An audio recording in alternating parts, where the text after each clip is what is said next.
Kelly. Hey, everybody.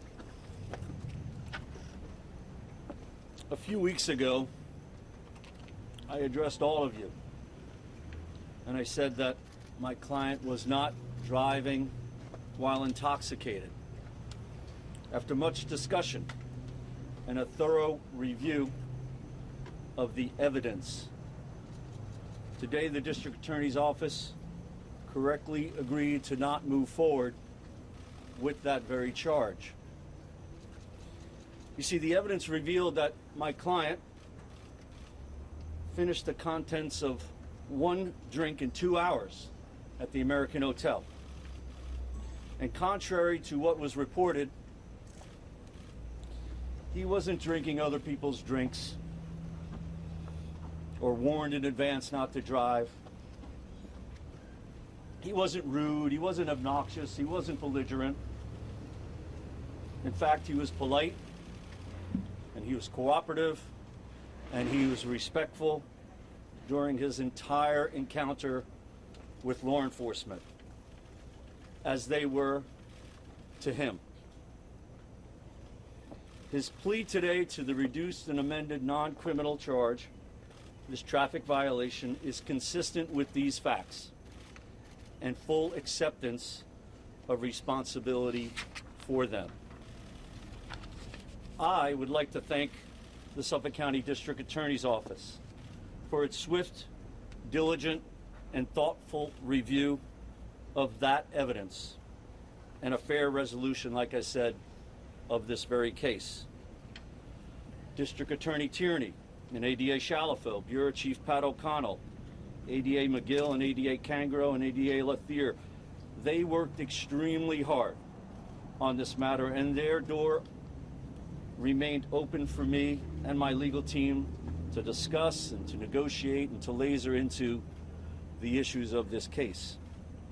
My legal team, my co-counsel David Smith, E.J. Burke, my paralegal Kelly Fahey behind me, my interns Brendan and Charlie, who aren't here, allowed me to walk into those doors of the District Attorney's Office to be fully prepared.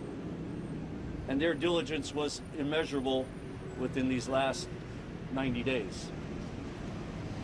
I would also like to thank the court for its mindful acceptance of this resolution, and the clerks at the court, Cindy and Michelle, who I know very well, and all their hard work again over these last 90 days. I'd also like to thank the Sag Harbor Police Department, who I know very well, and they do a wonderful job. And they serve and protect this wonderful village of Sag Harbor. You see, guys, this village is truly unique. And the case was also unique for me in the sense of geographics. As you probably know, my office is right on Main Street, right across the street from the court, right next to the American Hotel, and right next to the Sag Harbor Police Department. It's such short distances where this case emanated out of. But coming out of this case, I believe will have a message that will travel long distances and extend far and wide, because it's that message coming from Justin himself as he'll approach here and address you all and tell you what's in his head and in his heart. So I'd like to turn that over to Justin. Thank you, Ed. Good morning, everyone. Good morning. So I don't know how many of you were in the courtroom and heard what I had to say in the courtroom, but I'll reiterate that and say this to you. Many of you have probably been covering me for a lot of my life, and as you may know, I try to hold myself to a very high standard for myself. And this was not that. This was not that. I found myself in a position where I could have made a different decision. But I've had some time to reflect on that. And I also understand by you know, the fact that all of you are here, that I have a platform, you have a platform, we share that platform. And so what I'd like to say to everyone watching and listening, even if you've had one drink, don't get behind the wheel of a car. There's so many alternatives. Call a friend, take an Uber. There's many travel apps. Still, take a taxi. This is a mistake that I made, but I'm hoping that whoever's watching and listening right now can learn from this mistake. I know that I certainly have.